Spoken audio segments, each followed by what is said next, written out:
Hello everyone, கார்மொழிக்களம் சேனலிலிருந்து அன்புடன் நான்.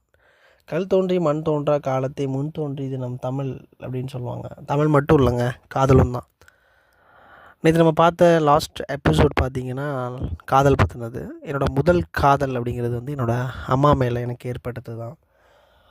அதை பற்றி உங்ககிட்ட இன்னும் கொஞ்சம் விரிவாக பேசலாம் அப்படின்னு சொல்லிட்டு தான் இந்த வீடியோ. காதல் மனிதனுக்கு மட்டுமே சொந்தம் அப்படிம்பாங்க. என்ன கேட்டால் அது முற்றிலுமே தவறுன்னு தான் நான் சொல்லுவேன். காதல் கல்லுக்கும் உண்டு, மண்ணிற்கும் உண்டு, நீல வானத்திற்கும் உண்டு, அதில் நீந்துகின்ற விண்மீனுக்கும் உண்டு, அதை பிரதிபலிக்கும் நீலக்கடலில் நீந்துகின்ற நீல திமிங்கலத்திற்கும் உண்டு, வாசமில்லா மலருக்கும் உண்டு, அதில் தேனை தேடும் வண்டுக்கும் உண்டு, நிறமாறா வானவில்லுக்கும் உண்டு, நொடிக்கு நொடி நிறமாறும் மொழிச்சிட்டுகளுக்கும் உண்டு. ஆமாங்க, காதல் எல்லா இடத்துலையுமே படர்ந்து ஊடுருவி தான் காணப்படுது. காதல் இல்லாமல் ஒரு மனுஷன் இருப்பான் அப்படின்னு கேட்டால் நான் மறுபடியும் சொல்கிற விஷயம் அதுதான். காதல் இல்லாமல் ஒரு மனுஷன் வாழ்கிறதே இல்லை.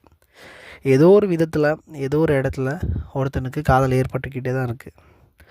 பருவம் வந்த பிறகு தான் காதல் வரும் அப்படின்னு சொல்லுவாங்க. எனக்கு பார்வை வருவதற்கு முன்னாடியே காதல் வந்துருச்சு. ஆமாம், என்ன சொல்கிறேன்னு கேட்குறீங்க. எனக்கு எங்கள் அம்மா மேலே ஏற்பட்ட காதலை பற்றி தாங்க நான் சொல்கிறேன். எல்லாருக்குமே அவங்க அம்மாவை ரொம்ப பிடிக்கும். தனுஷ் கூட ஒரு படத்தில் சொல்லியிருப்பார், அம்மா யாருக்கு தான் பிடிக்காது அப்படின்ற மாதிரி. அது உண்மையான கூற்றும் கூட. காதல் எல்லாருக்குமே பிடிக்கும். தன் தாய்மேல் கொண்ட காதல் எல்லாருக்குமே ரொம்பவே பிடிக்கும்.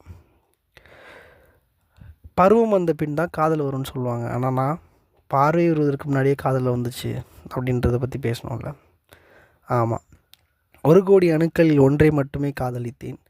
அந்த பிரியத்தில் கருவும் ஆனேன், உருவும் ஆனேன். தாயோட கருவறையில் இருந்ததை பற்றி தாங்க சொல்கிறேன். மனிதர்களில் பலர் முதல் காதல் யார் அப்படின்னு சொல்லுவாங்கள்ல. முதல் காதலியும் முதல் காதலும் நம்மளோட அம்மா மட்டும்தாங்க. இயற்கையான ஜீவராசிகள்கிட்ட நமக்கு காதல் உருவாகுது. இயற்கையான ஜீவராசிகள்கிட்ட நமக்கு காதல் உருவாகி அது உருவம் பெற்று கருவாகி அதுவும் உருவம் பெற்று இந்த பிரபஞ்சத்தில் சேர்வதற்கு நமக்கு முழு உதவியாகவும் நமக்காக பாடுபடக்கூடிய, நாம் பிறப்பதற்கு முன்பே நமக்காக பாடுபடக்கூடிய ஒரு அர்ப்பணிப்பை செய்கிறது நம்மளோட தாய் தானே. அப்போ அவங்க மேலே காதல் நமக்கு தன்னிச்சையாக வருவதில் எந்த ஒரு கலக்கமும் தேவையில்லைன்னு தான் நான் நினைக்கிறேன்.